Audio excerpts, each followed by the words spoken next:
Hello, everybody. Welcome to Cartoon Boom. This is a show where we wake up with the Saturday morning sun, pop down on the floor with a big bowl of sugary cereal, and we'll try your favorite cartoons, both old and new. I'm your sword-wielding government agent who most definitely wears his sunglasses at night, Joseph. And I'm a talking chimpanzee with an itch to scratch. My name is Chris. And today, we watch Generator Rex. Yay. And thank you to Estrella, our Patreon supporter who picked this for us. Not only did she pick this and also an episode for us, she also sent us a bunch of the notes we usually do so that we could do less work, which is amazing. Yeah, that was super helpful. Thank you so much for doing that. Yeah, thank you so much. I now would love everyone who sends us any suggestions to do that. That is now a requirement. Please send us the notes so we don't have to look it up ourselves. Hey, can y'all do this podcast for us? Do you mind? Please. Yeah.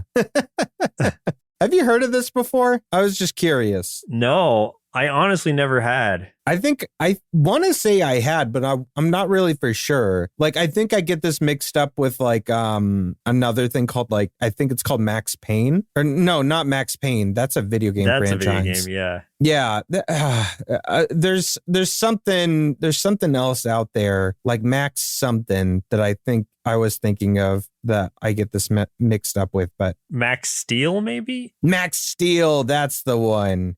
Wow, those are very different. Like, what if you put Max Payne in the Max Steel world? That would have gone south real fast. And then he's driving in the desert like Mad Max. Yeah, yeesh, all the Maxes. Yeah. You know? Mighty Max, throw him in there somewhere. Yeah, there's Virgil's just in there trying to tell Max Payne what to do. Yeah. Looking for the cat bear. Anyway, so yeah, I hadn't heard of this at all. And even like seeing the name, like I don't feel like it's a great name for the show, only because it's departing from the original source material name that I think was more explanatory of what it actually is. I think it's a cool name. I just don't know if the name fits the show right, aside from the Rex part, since that's the main character. Yeah, I want to say the name sounds very little kiddish. Like the name makes it sound like this is a show for small kids, but it definitely is not in any sense. No. In fact, I would recommend not showing it to small kids, not because it's outright like an adult show by any means, but there's just some of the visuals. I don't know if a kid, aside from little messed up kids like me, could handle. Yeah, this is something that will traumatize you, you know, if you're a small child. Yeah, if you have any sort of like qualms with body horror, then maybe don't show your kid. It reminds me of like when we were kids, and I know that we reviewed Mutant League and found it to be pretty awful in hindsight. Not so great. But like I remember like when we were kids and we saw it for the first time and it was very body horror based, that it did creep me out, but it was like that fascinating, like it was so grotesque and kind of creepy that like I couldn't not watch it. I feel like it would have a little bit of that. Like either if you're a little kid and you saw this, you would either be like kind of astonished to the point you have to watch more, or it would freak you out and you would never want to see it again. Okay, here's the kind of kids that I think would like it. If you're a kid or your own kid is interested in creepy crawlers, then I think this is a show. If you like weird, like grotesque things, then I think this show would be right up your alley. Joseph, I don't think creepy crawlers exist anymore, bud. I think it sure does. Are you sure about that? Are you sure? I'm going to look right now. I'm going to confirm because I need to check. Yeah, you should look. You should really look. I feel like that died with our childhood. Creepy crawlers still going really? Strong. Yes. Oh, that TikTok video lied to me about things that no longer exist from your childhood. Well, that's why I don't watch TikTok. And I watch maybe half the videos you send me because you send a lot. Rude. I send you nothing but gold. Not if they're lying to us like that. No, but creepy crawlers does still exist. Maybe not in the same way that it was when we were using it, but it's the brand still exists. Interesting. Okay. So yeah, if your kid is into things that absolutely do exist like creepy crawlers, then I think they might like this show. Yeah. Okay. That's fair. So the show Generator Rex aired from 2010 to 2013, created by Man of Action, which is not just one man. I'll go into that in a minute. Oh. Based on M. Rex, which is Machina Rex by Image Comics, Developed by Rob Hoji, produced by Cartoon Network Studios, ran for 3 seasons, 60 episodes on originally Cartoon Network. Okay. For a short synopsis, in a future where humans are infected by untested microscopic robots, a young man with the ability to control the bots helps the government agency control the tech's vicious creations. Yeah, I mean, yeah, kind of. It's kind of interesting because it's like he's infected with these things too, and it's like, I don't know, like he's not so much helping as he's being used. I mean, I guess he's kind of helping. I mean, he's definitely helping, but he is being utilized and under very close surveillance. Yeah. Basically, the worry is like, is he going to turn as well? I guess my thought process was like, he's helping, but like he doesn't really have a choice. Like he's gonna have to help because if he refuses, they're gonna either force his hand or terminate him. So, well, yeah, if it were up to the white Knight, the White Knight dude, then yeah, he'd have been terminated already. Yes, absolutely. He's just waiting for an excuse, basically. Yeah, it's crazy. Yeah. So who were some of the actors who played in the show? I'm glad you asked that. Let me pull up my beautiful PDF that Estrella sent me. And it's so nicely laid out. It's even formatted with things bolded and italicized and in parentheses and all kinds of stuff. This is amazing. Thank you again, Estrella. Just wanted to say that. So the main character of Rex Salazar was voiced by Daryl Sabara, who played Junie Cortez in the Spy Kids movies. Did you watch any of those Spy Kids movies? I feel like it was kind of after our time. No, not even out of curiosity have I seen them. I've heard they're good, but I just don't think it would be something that I would personally enjoy. I know Robert Rodriguez was a director, I think. Yeah, I think you're right. And I think it's weird that, isn't it, Machete has a, doesn't he cross over into those movies for some reason? Oh gosh, what is that guy's name? Danny Trejo. Yeah, I'm pretty sure that character, like not just him, but that character literally does show up in the Spy Kids movies. Like, I'm not even kidding. I'm dead serious. I think he's in there. I don't know. Somebody fact check us on that. Let us know. He also voices Rhino in the Ultimate Spider-Man and Molecule Kid in Avengers Assemble. Agent 6 was voiced by Wally Kurth, who's done mostly live action with ongoing roles in soap operas like General Hospital as Ned Quartermain and in Days of Our Lives as Justin, Kurakis? Sure, Justin Kurakis. Quartermain is like, I don't know. I feel like if your name's Quartermain, you need mutton chops and a safari hat. I don't know why that is. Like, you got to be Quartermain and you have to be like hunting in South Africa or something. I don't know. Well, yeah, you're definitely rich and you're definitely posting tweets of you killing elephants or something. Yeah, that just sounds like a real Quartermain thing to do. Absolutely. Yeah. Dr. Holiday was voiced by Greg Griffin, someone that we talk about in this show all the time. Ongoing voice of Daphne Blake in Scooby-Doo. She was also the voice of Delilah Briarwood in Legend of Vox Machina, which we covered one of my last birthday picks. Was it my last birthday pick? It might have been. I think so, yeah. Also, Azula from Avatar The Last Airbender, one of my favorite characters from that show, if not my favorite. Aya in Green Lantern, the animated series, and Sam Mason in Danny Phantom. Bobo Haha, voiced by John DiMaggio. You can tell. His last name is Haha? Yeah. Okay. Why wouldn't it be, man? He's a monkey. He's great. Sure. He's a chimpanzee. Just picture this, folks. Picture a like a cigar smoking chimpanzee with like the voice of Bender from Futurama, because that's this character and he's fantastic and I love him. But I don't know that he has a cigar. I know, but I just picture that he does. Like, he just sounds like this. This is a guy that would smoke a cigar. Oh, sure. Off screen, definitely. Like, you would find him, like, if you stumble out into, like, I don't know, like an inner city alley and you hear like a gravelly voice, you're going to see this chimp smoking a cigar, you know, sitting on top of a cardboard box in the rain, you know? If he was trying to give you something or sell you something, would you purchase it? Would you? Oh, without question, I would. You would take it. Like, if he just offered you, let's say, another monkey's paw, and he promised you the wishes would come true, would you risk it? Yes, absolutely. Yeah. Yes. You didn't let me finish the sentence, and you said yes. Very trusting of these talking monkeys. He's a talking chimp, man. I'm going to do whatever he wants. So, I mean, John DiMaggio, we talked about him plenty of times before. Bender from Futurama, Jake and Adventure Time. He's also the voice of Aquaman in Batman the Brave and the Bold. That I did not remember. I think we watched that, but it's been quite a long time ago. It's a good show. And then Dr. Draken in Kim Possible. White Knight, which we were talking about earlier, was voiced by J.K. Simmons, which is one of my favorite actors. He plays J. Jonah Jameson in pretty much every live action iteration of Spider-Man, like the old stuff and the new stuff, which is kind of crazy. He's the voice of Tinsin in The Legend of Korra, Detective Bunny in Chip 'n Dale Rescue Rangers from 2022, and Ford Pines in Gravity Falls. Noah Nixon was voiced by Fred Savage. Yes, that Fred Savage, the one known for the live action role as Kevin Arnold in The Wonder Years. Weird. Okay. Yeah.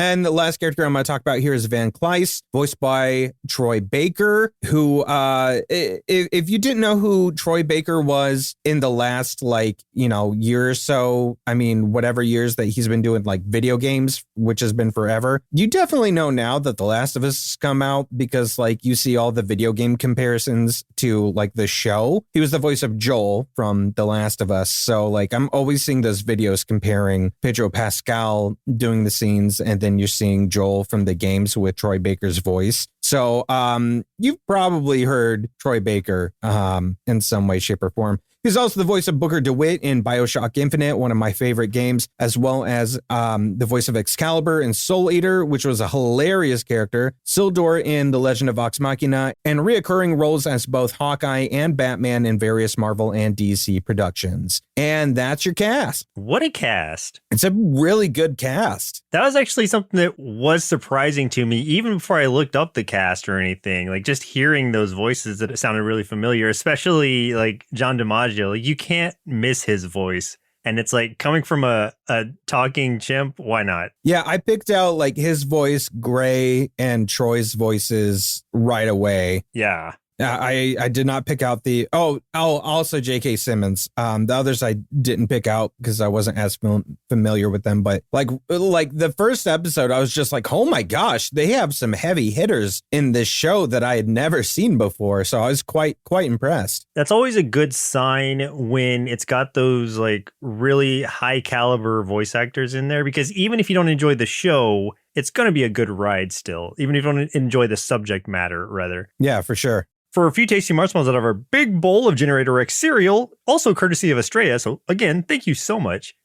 Though Generator Rex was produced after Ben 10, which first aired in 2005, the series concept originated with a short-lived comic written and drawn by two members of Man of Action, Joe Kelly and Duncan Roulet. M-Rex, short for Machina Rex, was published in 1999 by Image Comics and ran for only 2 regular issues before cancellation. Sounds so much better. But established the ideas for characters such as Rex, Agent 6, White Knight, and Bobo Haha.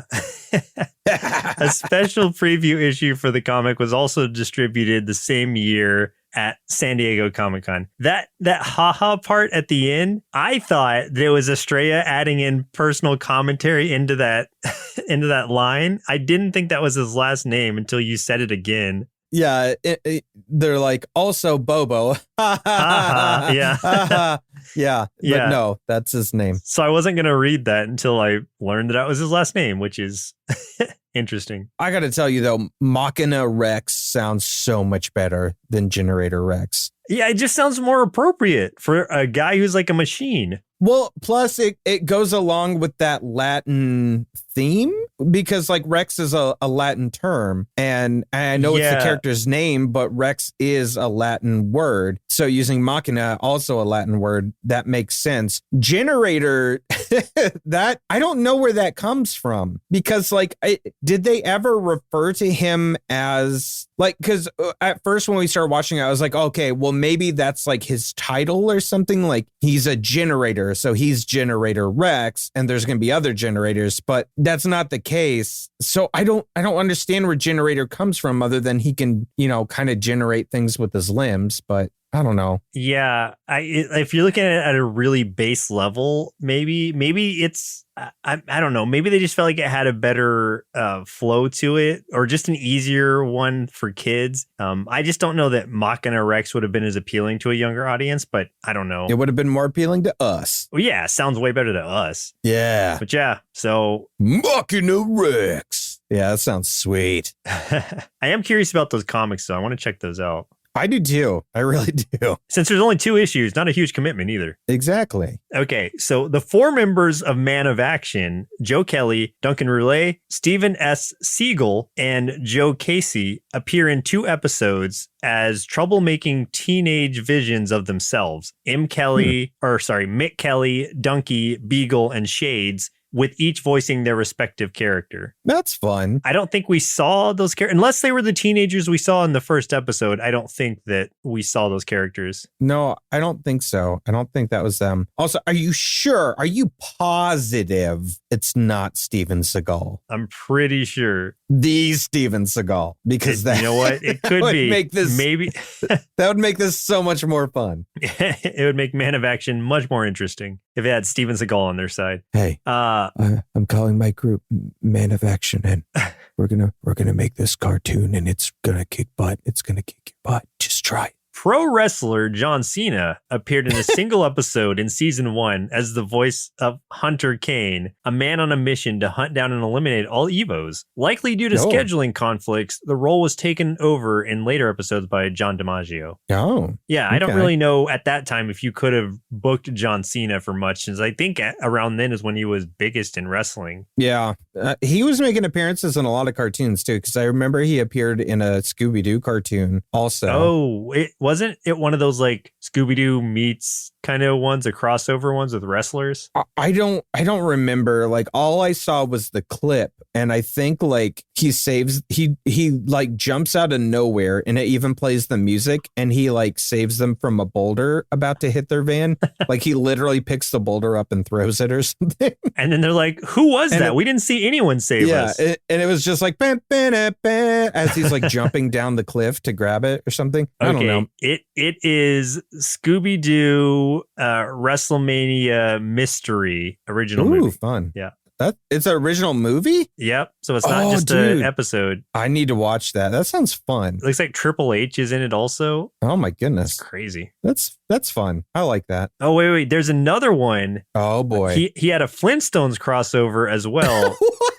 John Cena and The Undertaker and some other dude were in the Flintstones and WWE Stone Age SmackDown original movie. Okay. Wait, one, are they still making Flintstones cartoons? Because that's news to me. And if they aren't, how did that come about? Were they just like, you know what, guys, I know we haven't done the Flintstones in 60 years, but I've got an idea. John Cena. John Cena meets Fred Flintstone. Put it! Let's do it! Do it now! Scooby-Doo Curse of the Speed Demon original movie starring Undertaker and Triple H also. Oh my God. There's a lot more than I thought. I need to get out of this, or I'm going to fall down this rabbit hole even further. This is a rabbit hole we're going to fall down and never escape from. We're going to need a really long rope. I just had no idea they had so much wrestling crossovers with Scooby-Doo specifically. Anyway. Yeah, really weird properties. Okay. In November of 2011, an hour-long crossover movie entitled Ben 10/Generator Rex Heroes United aired on Cartoon Network, in which a dimensional breach brought the ultimate alien version of Ben Tennyson into the Generator Rex universe, where he teamed up with Rex to battle the deadly Alpha Nanite. In the beginning of the crossover, Rex makes up and sings his own theme song, which is set to the tune of the original Ben 10 theme. Huh, that's kind of fun. That's a cool crossover. It's crazy. Like, I had heard of Ben 10. I had not seen Ben 10 before we watched it for the show, but it's just weird that like they're having this crossover too. Like, Generator Rex has really gotten around, and I just knew nothing of it. Like, that's what's most surprising to me. Yeah, seriously. It's completely foreign. There has been some confusion among fans over the years as to whether Generator Rex was canceled or not. This is because even though the show is technically completed, the last half of season 3 was relegated to iTunes and did not air on Cartoon Network until 10 months later and minus 2 episodes, which were not added until much later. Whoa. Crazy. Why? That's weird. I wonder why that happened. I don't Do know. you think they just got pulled from that network and then iTunes picked it up, or Maybe, but then Cartoon Network, it still aired on there later, so I have no idea. I mean, right now, like the cancellation is just fan speculation, so there's no telling. That's super weird. And now that would have been 10 years ago at this point, that last season. At least they got to finish the story, though. Like, at least it wasn't a straight up cancellation. Yeah, you know? true. Which, after seeing it, I am curious to see how the show actually wraps up. Yeah. Well, especially after that cliffhanger we ended on. Oh my gosh, yeah. It's like, who is that lady? Yes. So Man of Action is a writer collective. So it's not a studio in and of itself. It's just a collective of writers. But they've done things that like I had played or want to play that video game wise that they've been a part of it. I guess they're just on the writing team side of it. Darksiders 3, they came out in 2018. I've heard Man of Action before. Like, I've heard that name. I just associated it with Superman, I thought. I mean, I've called myself that multiple times. Like, whenever like I complete like a minuscule task, you know, Man of Action. like putting the dishes away, I'm like, haha, Man of Action. I washed one dish. Yeah. The Quiet Man, which was a Square Enix and Human Head Studios crossover thing in 2018. And then Metal Slug Tactics, which is one that's coming out this year that I really want to play. So they're still in the video game world, as well as doing other cartoons. Like they are writers on that Sonic Prime cartoon that's on Netflix currently. Oh, so okay. yeah, they're still doing stuff. Wow. They are men of action. Yeah, they're taking a lot of actions. Yeah. And they've also done a lot of different comics as well. I don't know what was done most recently. Okay. Yeah. I feel like that's maybe where I'm wondering if that's where I've seen the name before. Like for some reason I associated it with comics. So I'm not sure. Well, I mean, aside from the obvious one being the Machina Rex, I don't really know what else they've done. Yeah. But yeah, sure you've seen the name around. Okay. So let's talk about the episodes that we watched for today's show. The very first one being The Day That Everything Changed. Season 1, Episode 1. Rex is a regular teenager, except he has nanites that he can control. He works for Providence to help contain people who have been infected by nanites and are raging out of control. There we go. Oh, hang on real quick. I Kill Giants. They published that one. Oh, cool. Okay. I definitely know that one. That was a great comic, by the way. Yeah, I did read that one. There's also a movie. I don't know if you saw it. No. Starring Zoe Saldana. I mean, Zoe Saldana is obviously not the child. She's the guidance counselor, but it's good. It's still good. Okay. I'll check it out. Moving on. Back to the cartoon. Yeah. So the way that it started, I was a little concerned because it kind of started in the way that was like, you're probably wondering how I got here situation. Yeah. I mean, I don't know. But that was brief. It wasn't like that exactly. It was a brief introduction just to being like, hey, nanites have taken over, or not taken over. Nanites have infested the world. And here we are 5 years into that sort of apocalyptic thing, this like post-apocalyptic landscape. And basically anyone who's infected with nanites, which is pretty much the entire human race, will eventually turn into these EVOs, which are I'm trying to remember what the actual abbreviation stood for. Enormous vicarious obstetrician scientists. Exactly. That's got to be it, right? That's got to be it. But what could happen is they could become these big like monster things. Like they could lose control and get all like gross and go on like a big old rage rampage, essentially. Exponential variegated organisms. I was close.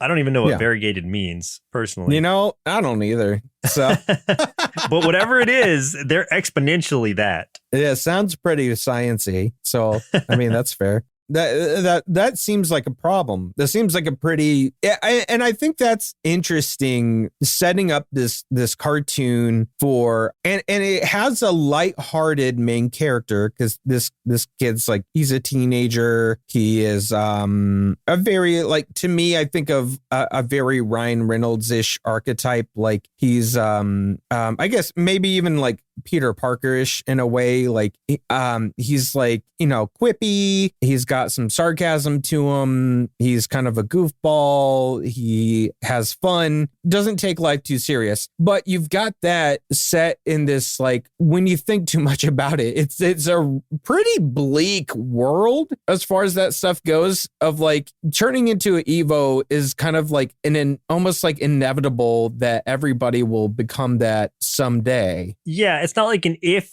you turn into it, it's a win. So Yeah. basically, and everyone's infested, so you just never know who's gonna pop. Yeah, so I just think that that's a really interesting like idea to throw out there for a show, like just that very bleak idea. And it's not like the this doesn't take place in a super Mad Max looking thing. It's more of like a futuristic looking kind of I guess not super futuristic, but like let's say this is like an Earth looking kind of thing, maybe 100 years from now. Like, so it's like enhanced technology thing, something we see in cartoons pretty often, to where like technology is advanced more than it is right now. And a lot of that is because like, hey, you can't use bullets in cartoons, so we need laser guns and, lots of lasers. And, if we got laser guns, we have hovercrafts. Why not? Yeah, I've seen about it, and it's like, even though it's a post-apocalyptic sort of landscape, where it's like mid-apocalyptic, I guess, because people are still like working office jobs. Like there's still office buildings. And even though people are like, well, I'm on a countdown to when I'm just going to pop and turn into an Evo, I still got to go to work, man. And I was like, that might be the bleakest of all. I had a conversation with my boss the other day about like, it was when, all the quote unquote UFO things are going on. And I was just like, hey, between you and me, like, I'm sure this is, some boring run of the mill answer for what's actually going on. But like, I'm like, on the off chance alien infestation, she's like, yeah, you probably don't have to work. If that's the case, like we probably have bigger problems. I was like, cool. Okay. Just so we're on the same page, aliens attack. I'm not clocking in. And she's like, yeah, me either. And I was like, okay, cool. So, but then she's like, well, oh wait, no, sorry. You used all your PTO up. So you do have to come in. Dang.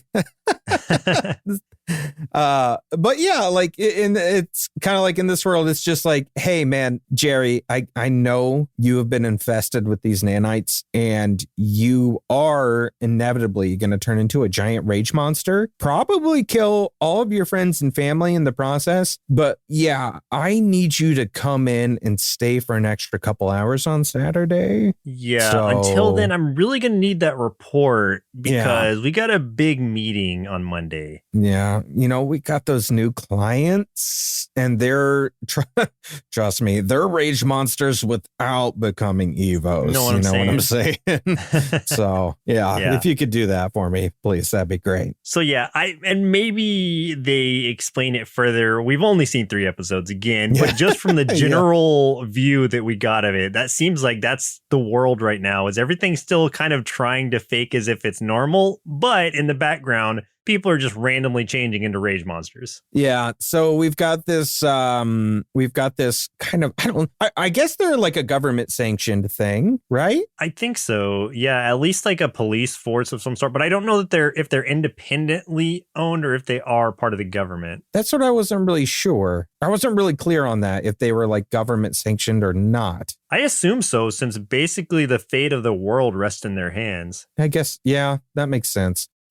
This is like a group of like basically a bunch of soldiers and scientists, and they are the ones that kind of get sent out when stuff goes wrong. And on the flip side of that too, they're studying the Evos, and the main scientist there is Dr. Holiday, who is trying to find like a cure and change people back. Well, that has traditionally been what she's been trying to do, is study and change them back to find a cure for the Evos and stuff like that. Agent 6 is kind of like more of like a, I don't know, like a strike force kind of dude, but he used to be, but now he's more of like a bodyguard for Rex. Rex gets sent out and he is an Evo who's like, he just like changed and manifested in a different way than everybody else. His humanity didn't really go away. He has total control over his form and he can control the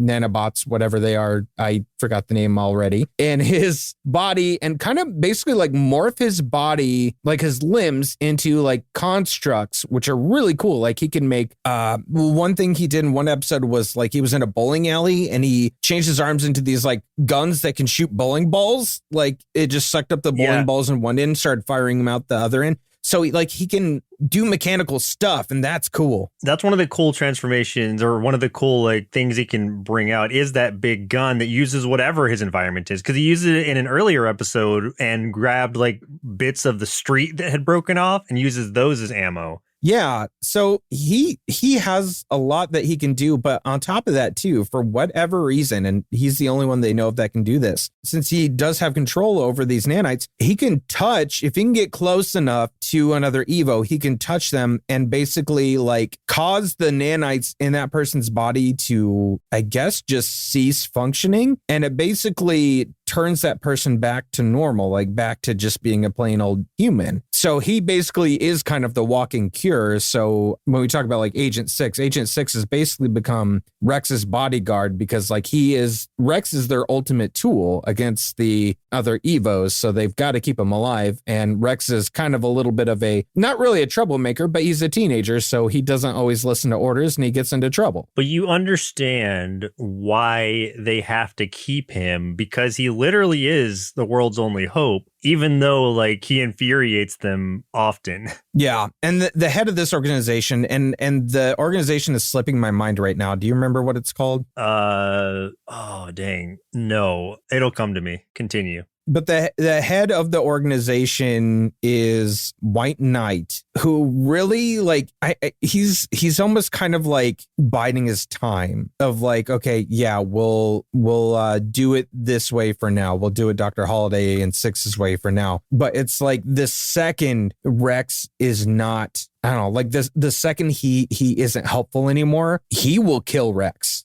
Oh, Province. Province is the name of the organization. Providence. Okay. Yeah. He's literally looking and like waiting for his moment to take Rex out. So it's pretty crazy that, I don't know. There's just a lot of, I think it's interesting that in this organization that kind of is like the only hope for humanity, there's like zero trust within it. And I just think that the conflict that creates is what makes the show super interesting. And you get all that in this first episode. You really start to learn all of that. You do. And in the second one that Estrella had us watch, that is really elaborated on, where it's like, oh, wow, that goes a lot deeper than I expected it to. Yeah, this episode was very much about introducing us to all of the characters and also to the main bad guy, Van Kleis, who I don't, is he related to Rex? Like, I feel like he's got to be, right? It seems like there's some kind of relation, or at least familiar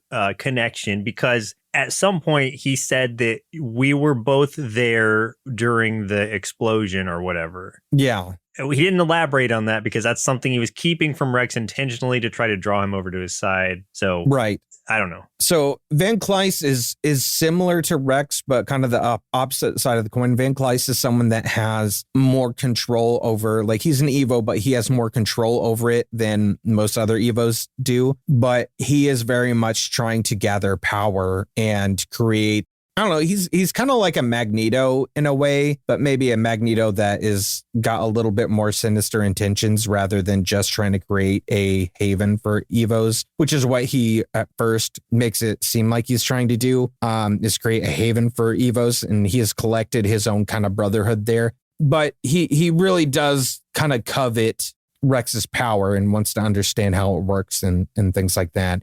And his power is super cool because he is basically like somehow bonded with like the earth itself. Like he can control earth and nature and everything. And like, I know we need to move on to the next episode, but there is a scene towards the end of this episode in particular where like his body kind of got obliterated and then he forms himself back. And it's like his like skeleton and bones intermingled with like tree roots and things as he starts forming back and the flesh forming around his face. That was super twisty and gross looking, but it was so cool. Yeah, because I don't have a full understanding of it, but from what I remember is it's not that he's in control of nature. It's that he is basically a pool of nanites that are all around him. And so it's the nanites that are in the ground that are controlling nature because they're part of him, which is how he reforms, since he's not just like his singular self. He is himself and basically everything around him. So it's like a weird power, but definitely one where you could see why he is like so feared, or at least revered by his the other Evos that are with him. And then there's also Bobo, which we didn't mention, who is a chimpanzee, talking chimp, works with them. I don't really know what Bobo's job is based on this episode. I'm not sure, but he's there and he's funny and I love him. He's just a comedic sidekick. Like he was a experiment, and they just, I guess, to help appease Rex, who took a liking to him, they're just like, here's your monkey friend. Like, I don't think he really does anything. He's just there for laughs. Well, it's like he was some kind of experiment at some point that, I mean, we'll see in the next episode when we talk about it. Rex ended up kind of befriending him. Yeah. And they just, I guess, kept him around for Rex's sake.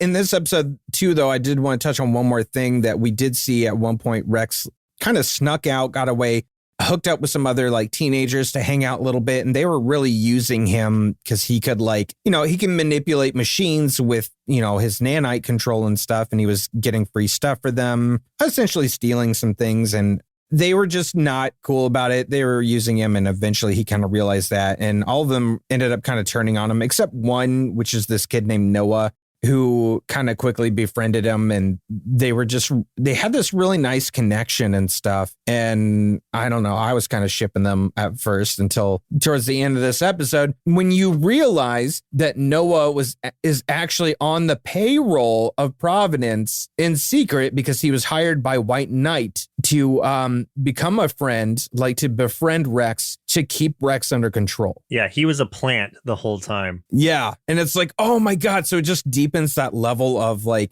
how insane this is. Because again, Providence is like the only shot the world has at making this problem go away. Yet they constantly undermine each other, you know, and backstab each other, and you can't trust anyone in this organization. Right. So, yeah. I remember what I wanted to say now. So with Van Kleis, he is slowly dying, or he's losing nanites, like, I guess, constantly. So he has to replenish himself. He's got to be like a nanite vampire, essentially, to keep himself alive. Yeah, which just sounds cool. Yeah. And then I did want to mention one more thing about this episode. It was towards the beginning. This is what brought me back on board after it lost me with the "you're probably wondering how I got here" moment. Because when he's first approaching the giant, like the first Evo we see, this like weird, deformed, monstrous looking dude, he says like, "Hello, monster guy. I'm Rex. Now thrill me." And anytime I hear "thrill me," it makes me think of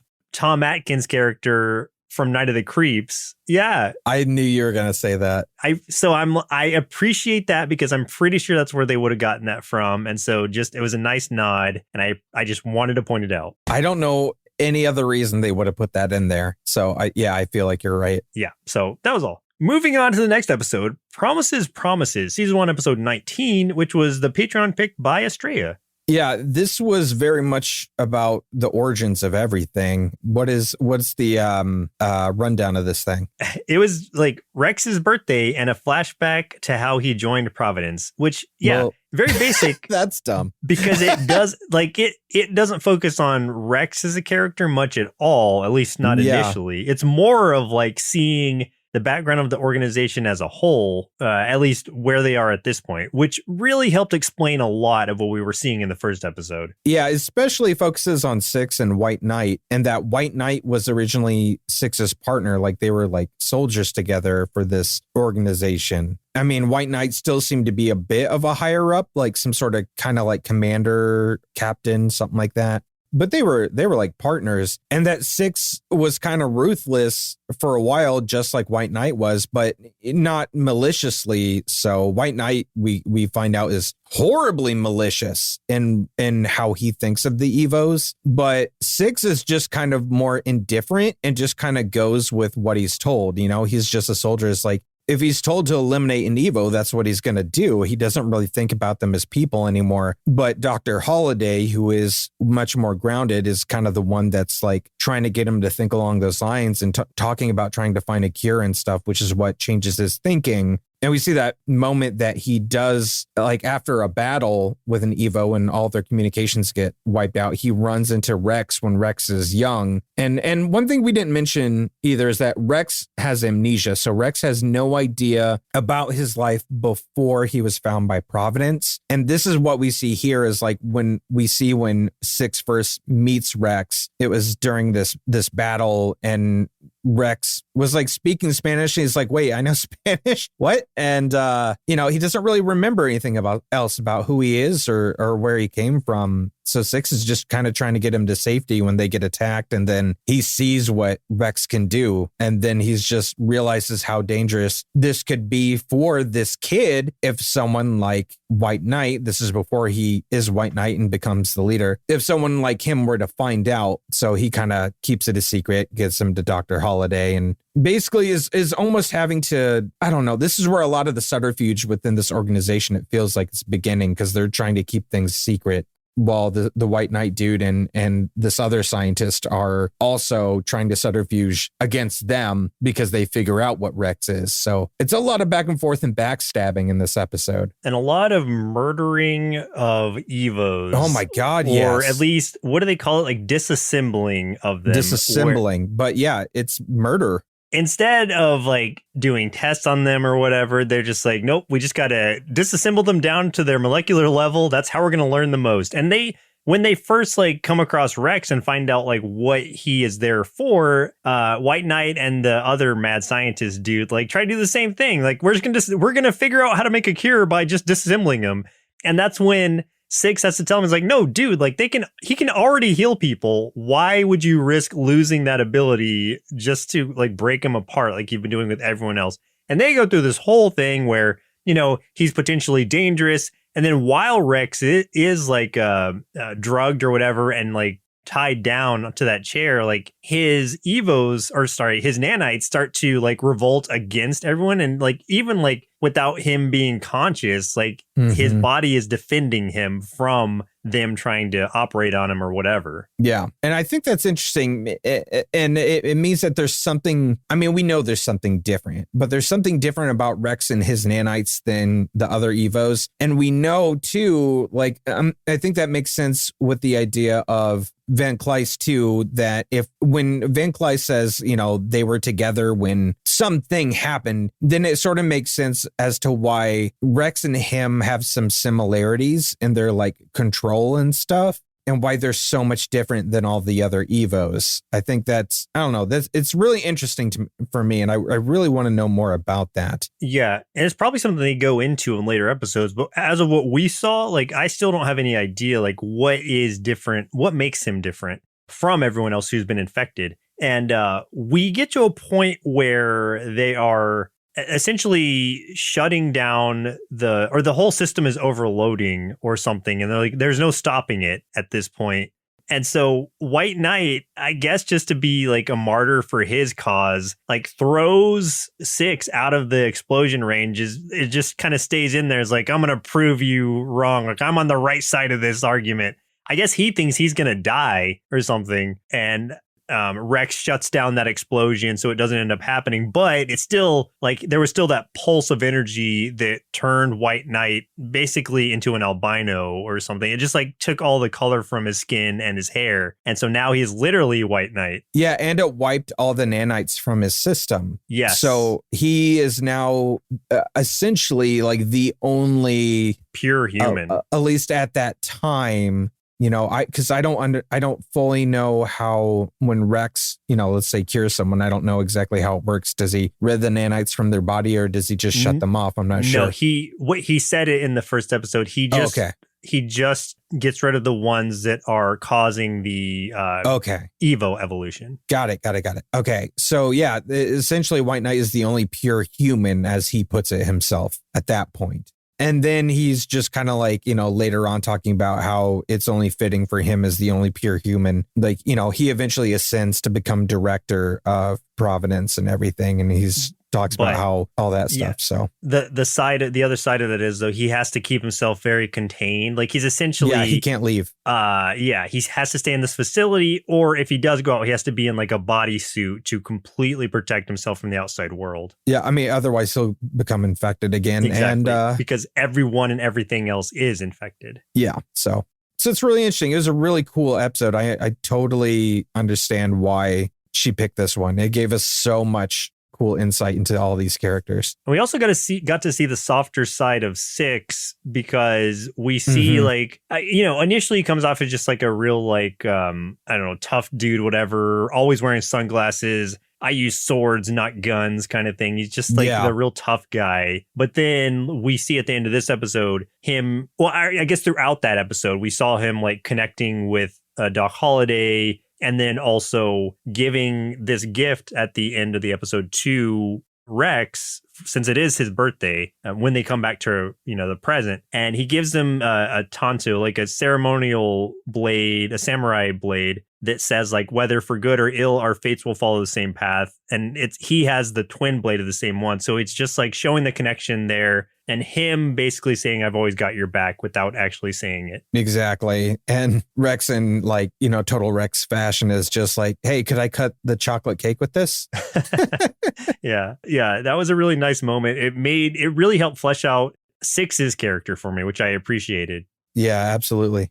So the last episode we watched for today's show was Lions and Lambs, season 2, episode 19, which was the highest rated. In this one, Van Kleist attaches a device to Breach, which makes her more dangerous. Rex attempts to get her to switch sides. This was a great episode. I see why it's the highest rated one. Okay, so for a little background, the minions that you talked about, the Brotherhood, quote unquote, of Van Kleist, are Beowulf, Breach, and Scalamander. Beowulf is what he sounds like. He's just a big, like, robotic, like, kind of wolf-looking, almost like Anubis-looking sort of thing if you go to Egyptian mythology. And then Breach is a 4-armed, like, emo girl who... But two of her arms are like giant fists who can throw out teleporters. So she's breached because she's breaching, just throwing out these teleporters and breaching reality and sending people wherever.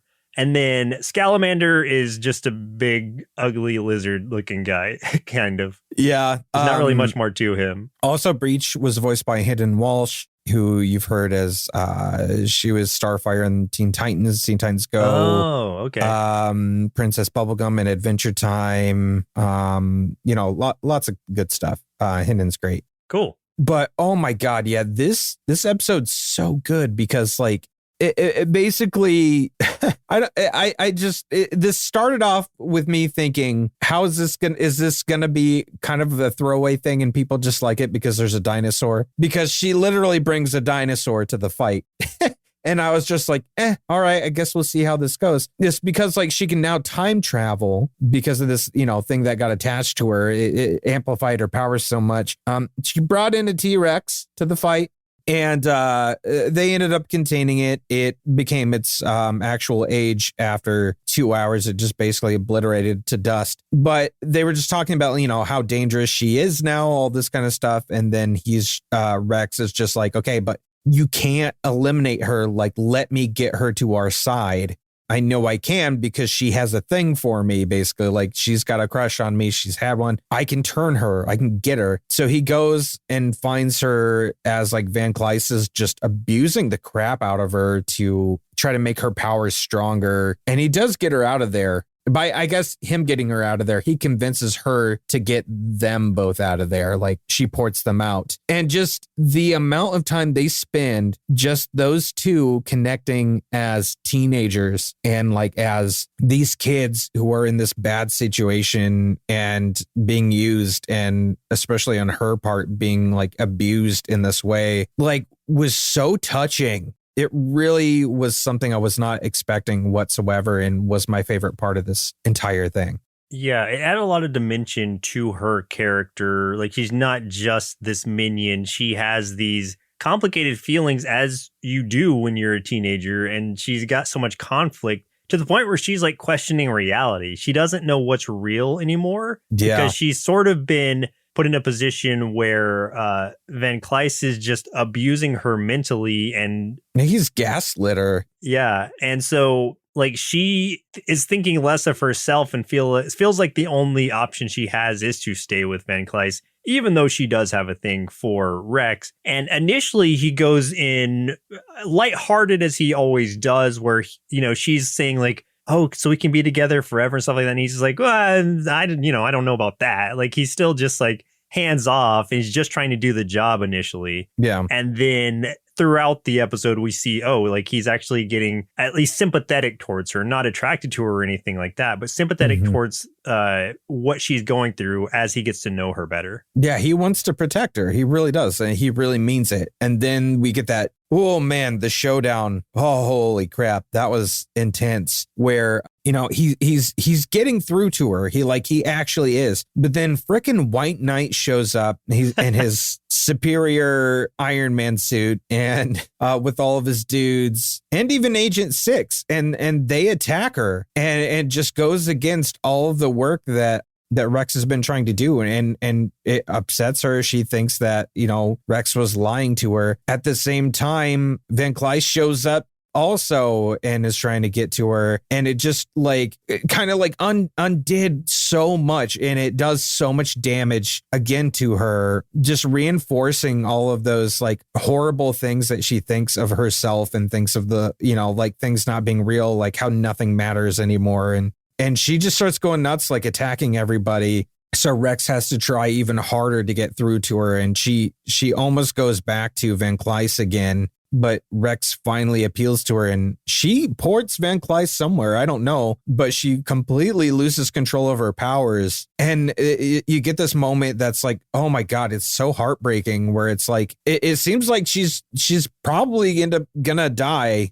At least she's talking that way. I don't know if she does, but Rex gets transported and into somewhere, and I assumed it was the future. We're right. It was 6 months into the future, and everything looks decimated, so I thought it was going to be farther into the future. Yeah. But she's gone, so I'm assuming she obliterated herself with her losing control of her powers. That's what I was thinking, but this moment reminded me a lot of, and not that it like copied it or anything, but it just feeling wise, it reminded me a lot of when in Justice League Unite or Justice League Unlimited, is that what it was, or Unite? I don't remember. But the Justice League cartoon where Batman was sitting with Ace on the swing set. Yes. Yeah, absolutely. Yeah. Same feeling. She goes up and hugs him, like puts her arms around Rex, and he reciprocates, like he's there hugging her in her final, what could be potentially her final moments. And that's just a really like, it's heartbreaking seeing that in action. Like she uses the last bit of her power to, like you said, teleport Van Kleist away, but then like she just needs to hold him while she's going through her final moments. And yeah, we see him get teleported, but she's gone. So like you were saying, like she was probably also turned to dust or something. We don't know, honestly. And then I thought it was much further in the future also, just because of the way the landscape looked. Like I had assumed it was like, oh, they're in a distant future and now everything's gone, like because all the stuff they were around isn't even there anymore. But this was only 6 months in the future, which I was surprised by. Which is scary. Still, though. Yeah, still though, like when he goes and tries to like the Providence team, like this army comes and picks him up and they're like, okay, great, like everything's cool. Where do I go now? What do I do? And where is everybody? Like, where's Six? Where's Doc Holliday? And no one's answering him. No one's giving him a straight answer until he like meets up with his brother. What is his name? Like Caesar or something? Yeah. Which we didn't talk about that, but at some point, I guess one of his brothers or his brother was found and now works for Providence, and whole aside. But yes, greets him as just like, hey, things have changed. Yeah. Like it's only been 6 months, but while you were gone, this new person took over. And that's when we get introduced to Black Knight, who is this woman who at first I thought this was Doc Holliday and this was some kind of dark alternative future, but this wasn't. That's not the case. This is a completely different person who he's never seen before because he didn't know who it was either. And she's talking about, she seems very ominous and is talking about how White Knight is no longer associated with the organization because he attempted a hostile takeover and was stopped. And we don't know how much of this is even true. And she's not telling him where Doc Holliday or Six are. So clearly she's hiding something. This is what ends the second season. So this was a cliffhanger ending intentionally. And it worked because I have no idea what's going on. Yeah, I immediately was like, no, I need to know more. Dang it. Yeah. Well done. Well done. You've got me intrigued, Generator Rex. Dang it, Generator Rex. I'm in. Well, Chris, looks like it's about time we sent our kids to Providence to help cure the world of the Evo infestation, or just see if they can bring back some nanites to help us become the heroes or grotesque lizard men we were always meant to be, then see what they thought of Generator Rex. This show was super cool! You've got all these crazy creatures and superpowers, plus cool tech, and a talking monkey. I mean, come on, it's like someone decided, hey, let's just make the perfect cartoon. Now, how do I get me a girlfriend with 4 arms? What a cool cartoon! Full of action and explosions and robot arms and monster people and 4-armed emo girls. What else could I ask for? Except maybe how I could get awesome tech powers like that too. Good luck stealing my bike when it's attached to my butt, bullies. What if they end up stealing your butt in the process? What if you lose your butt? I guess I didn't think about that. Yeah, you're going to have a hard time sitting down. So what did you think of Generator X overall, and what would you rate it? So I wasn't really watching much Cartoon Network around this time, I guess, 2010. So the show definitely went completely under my radar. And that actually makes me kind of bummed out because, even though it had a fair amount of levity to it, since the main character is the quippy 15-year-old with a talking chimp sidekick, the overall plot was really interesting, and some of the subject matter that it covered was relatively heavy. Having only seen the few episodes that we did, I'm positive that I don't have a full grasp on what sort of directions it ends up going with some of those darker plot threads, but it definitely left me intrigued. On top of that, I really dug the action and the body horror-esque mutations with some of the Evos, but like Estrella had mentioned in the notes that she sent over to us, I could see why it might be a little much for small children. So overall, I'd give Generator X 4.5 big bowls of giant mechanical fist cereal out of 5, and was very pleasantly surprised by this one. Yeah, I got to agree with pretty much everything you said there. And it's one of the shows that I'm easily ready to watch more of it already. Like I couldn't hide that fact if I tried. I think the premise is really cool. It's really unique. I mean, the idea that everyone's now just flooded with these nanites, and that's the reason for these powers and also for all the monsters in this universe, and also allows for like mechanical based powers. That's just such a cool idea. And then there's that huge body horror aspect to it all, which was animated really well. And honestly, the designs and animation for everything look really good, have a really distinct style. One thing I wanted to point out, and I was thinking about this as we were talking about it, is that the animation itself and the character design, because they use a lot of really solid dark shadows some of the time, it felt kind of Mike Mignola a little bit at certain aspects, which I really love because I'm a huge fan of his style in comics. And the other thing that kind of reminds me of his work even more than that is the type of characters and the type of story this is. This reminds me a lot of like BPRD. That series of comics. It reminds me so much of BPRD. So I think if you're a fan of things like Hellboy, BPRD, Abe Sapien, any of those comics, I think this is something you would really get into. But just getting back to the overall review, I think that the story, these characters, they're really fleshed out. They feel very human, whether it's for good or bad. They feel very genuine, and I'm super here for all of it. So I honestly had to give Generator X 5 bowls of Bobo Bomb cereal out of 5, and I am super excited to learn more about this one. This is probably I'm more excited for this one than I've been about a lot of the ones that I've seen lately. Like, I really do want to go back and watch more of this. And like, if I could get a long series of comics like this, very like BPRD or Mike Mignola style, like this would be perfect. I would spend so much monies to buy that series. So, Man of Action, if you're listening, I know you are. I know all you mans are. Let's make this happen. Especially Steven Seagal. Steven Seagal, I know you. Let's get it done. Yeah, that would actually, I would love it if they recollected this into a comic series or something of the sort. Like, that would be awesome. And even elaborated on it some, like had side stories or whatever, like, or crossover things with different, because it's so ripe for crossover just because of, Breach as a character being able to literally breach reality and everything, assuming she's still alive. I don't know. Yeah, absolutely. So many directions you could go with all of that. And it is a very exciting world in that there is a lot of opportunity for the way that the transformations happen. Being able to mix mechanical and like bio mechanical stuff is just very interesting, because that means the sky's the limit with the kind of monsters you want to make. So the way that they open themselves up for that is really smart. So we could absolutely do a Turbo Teen crossover. Oh, 100%. Because Rex is basically like if Turbo Teen wasn't an abomination.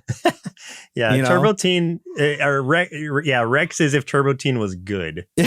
Basically. But like Turbo Teen could totally cross over with this, and it would even make sense in this kind of world, which is crazy to think of. I'm sure some of the kids, they don't ever talk about like what happened to the kids in this world, but some of them transformed. So I'm positive one of those got Turbo Teened in some fashion. Oh my God. Yeah, absolutely. So, and once again, thank you so much to Estrella for picking this and bringing it to our attention, and for sending so many notes for us to make our job so much easier. Yes. And it allowed us to talk at length about this, because we went much farther than a lot of our episodes go. We went way over. So thank you so much. And also, I'm so sorry to our editor, who is spending so much more time editing this episode. I feel like this is around what the last one ran too, so I don't think it's that bad. All right, so I take back anything I said, Jack. Sorry, I don't feel sorry for you at all, and that's from Joseph. I just feel sorry for him having to listen to us so much. Yeah, but we pay him to do it. That's true. We pay for his pain. Well, listeners, looks like our milk supply is now run dry, so it's time for us to say goodbye. And next week, we'll be watching Rabbids Invasion, suggested by Patreon supporter Melvin.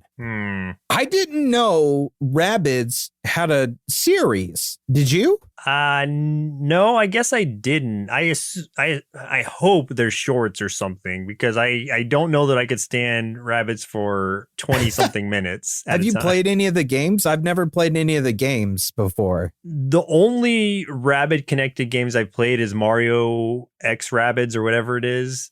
Like, those are fun. Oh yeah, I heard that was really good. Those are good. Yeah, they're tactics games. So those, you get a good blend of the Mario world and Rabbids. So it's not just pure Rabbids, which makes it completely fine. And actually, in the newer one, Sparks of Hope, like, the Rabbids are really funny because they're essentially imitating the Mario characters. That's what I've some heard. of the quotes they have are just fantastic. So yeah, I don't have anything against the Rabbids. I'm just a little worried about a show that's completely or solely based on the Rabbids. I heard, like, I don't remember what podcast I was listening to. I don't remember if it was like Besties or if it was Filthy Casuals, but they were talking about how in the Rabbids Mario game is like Luigi is like a sniper or something. Oh, well, Luigi, actual Luigi is a sniper. Yeah.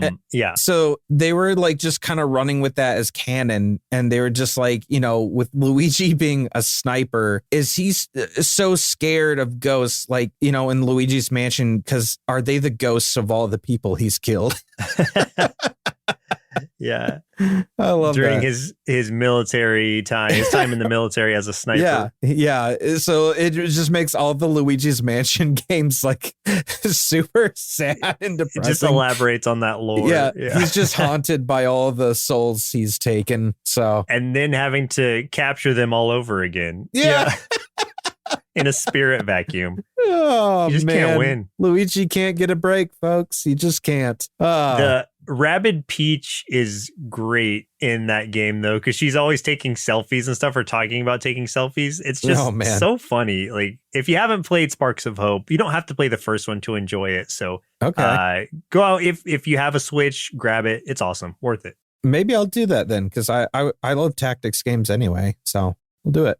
But yeah, I'm interested to see what the show is like. I have no idea what to expect. Me neither. I'm not going to go in with low expectations, but right now I have no expectations. I'm going to try to leave it there and just let the show speak for itself. It looks like it's had several seasons. So really? Oh, it's on Netflix currently, it looks like. Okay. Yeah, I think it's had 3 seasons from what I can tell. Wow. So it's had some success. I associate the Rabbids, like this version of them that are in this cartoon, with the Minions. And it's like, they're funny in small spurts, but Minions are not funny. I hate the Minions so much. The Minions are just a pox upon our world. So Rabbids are the same thing. It's the same thing. I mean, maybe, I don't know. I don't have enough experience with Rabbids, but like Minions are terrible. So all right, well, we'll see. Yeah. So I'm assuming you won't like this one.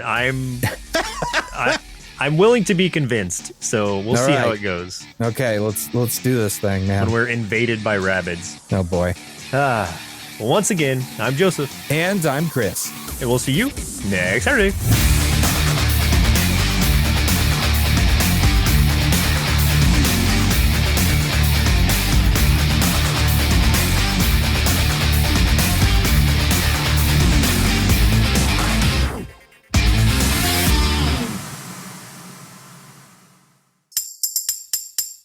Presented by NerdSloth, a place for lazy nerds. If you like what you heard, consider donating at patreon.com/nerdsloth so we can continue bringing you quality shows. Be sure to also leave us a review and share your favorite episodes and clips on social media. If you're looking for more content, visit us at nerdsloth.com.